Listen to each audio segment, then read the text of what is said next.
sekarang kita mau wawancarai salah satu pelaku usaha UMKM yang ada di sini. Cekidot.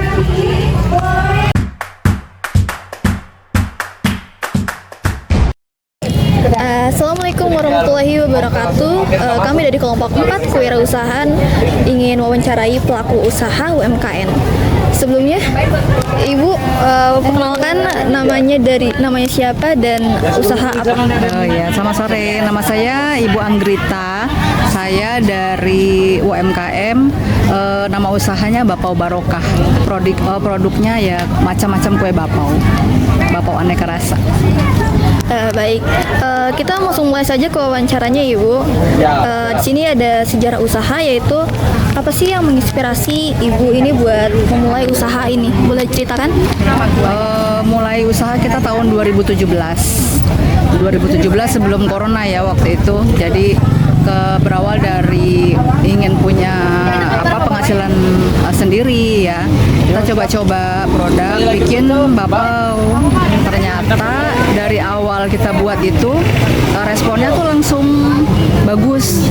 Dari bikin cuma seperempat jadi sekilo, jadi 2 kilo, terus sampai alhamdulillah sehari itu pernah sampai 25 kilo.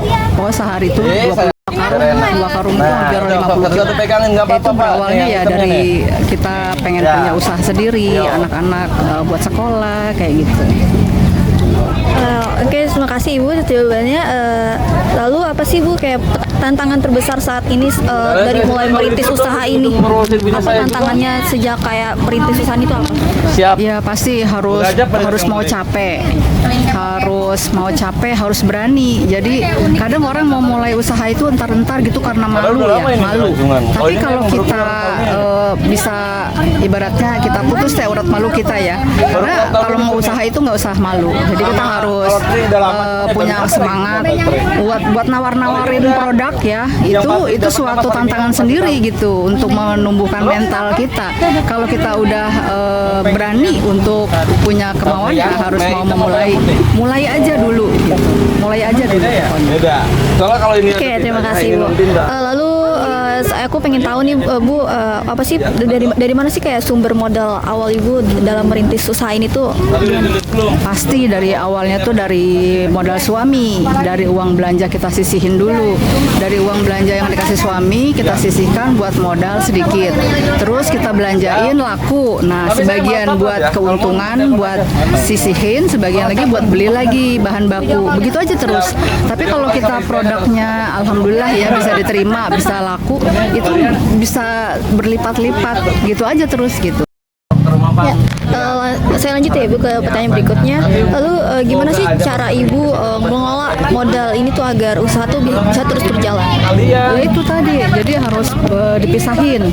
Misalnya udah hasil penjualan, itu dipisahin. Jadi jangan dicampur lagi sama uang belanja harian gitu. Kalau kita itu uang usaha, jangan dipakai untuk yang lain kalau bisa gitu. Kalaupun kita pakai, nanti kita ganti. Gitu. Begitu ada uangnya lagi, kita ganti. Jadi pos yang di luar itu ya harus sesuai yang buat pribadi, yang buat produksi gitu. Lanjut, baik Ibu, saya lanjut pertanyaan berikutnya. Kan sering berjalannya berkembangnya usaha nih ya kan, apakah modalnya terus bertambah gitu? Nah jika ya tuh dari mana gitu sumbernya?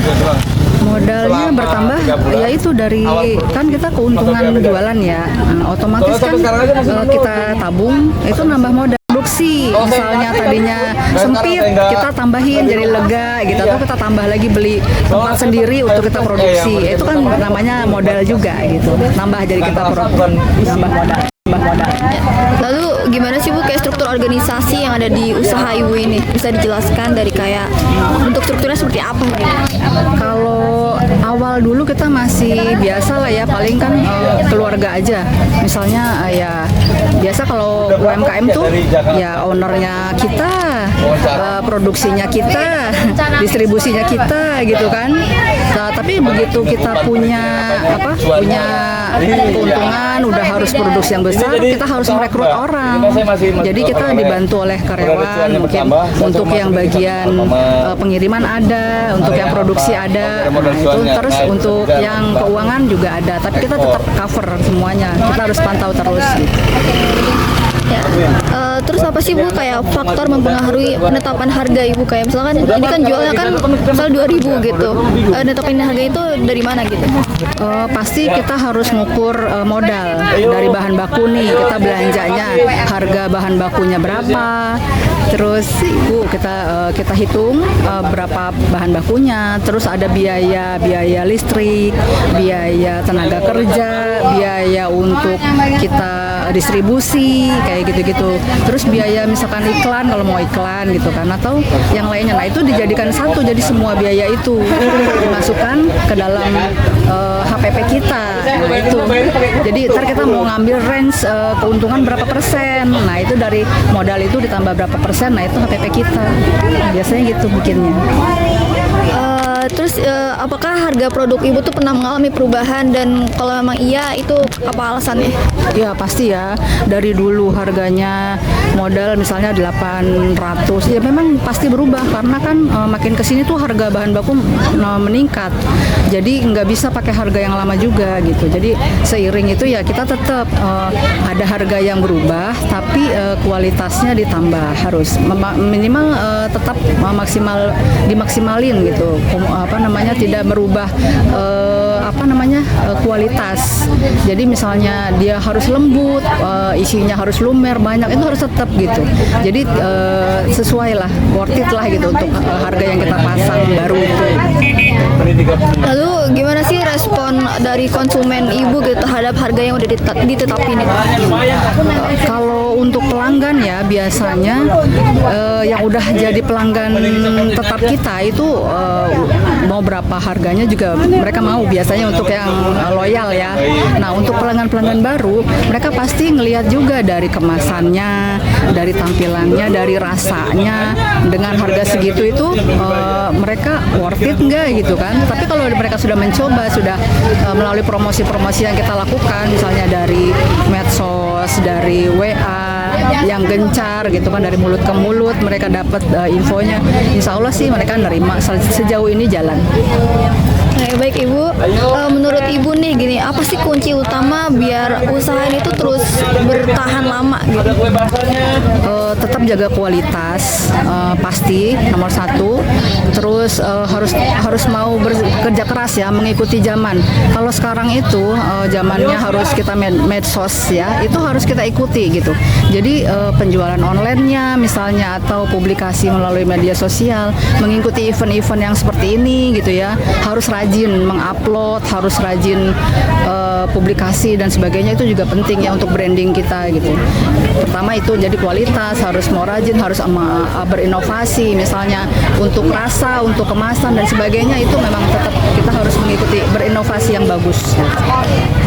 Lalu apa sih Bu pelajaran yang didapat gitu, pelajaran yang paling berharga yang Ibu dapetin selama menjalankan usaha ini? Pertama yaitu hilangkan rasa malu. Kalau mau berusaha jangan malu untuk berusaha. Nomor satu banget itu penting banget, tinggalkan rasa malu. Kedua harus mau bekerja keras, terus mau berbaur dan berkolaborasi dengan yang lain. Karena kalau UMKM dia itu kalau tidak berkolaborasi itu susah untuk maju gitu. Terus bisa memanage keuangan dengan baik, terutama sih itu, tidak mencampur-campur dan sebagainya. Terus mencari ilmu juga, berinovasi. Lalu apa sih Bu harapan Ibu ini selama harapan Ibu ke depannya tentang usaha Ibu yang jalani hari sekarang? Ya semoga sih masih terus bisa eksis gitu ya, bisa terus berjalan, berkembang gitu kan. Kalau bisa mau punya cabang atau punya outlet yang bisa dicari oleh orang lain gitu kan. Ya pokoknya kedepannya banyak sih yang pengen lebih dicapai lagi. Lalu apa sih pesan Ibu buat menjaga keberlanjutan usaha di masa depan? ya itu kita mengikuti tetap jaga kualitas, tetap bisa berkolaborasi dengan yang lain, tetap mencari ilmu ya untuk bisa berinovasi gitu ya. Terus juga harus gigih, rajin, itu sih. Baik, mungkin segitu saja sudah cukup Ibu wawancaranya. Terima kasih. Dari kami cukup. Wassalamualaikum warahmatullahi wabarakatuh.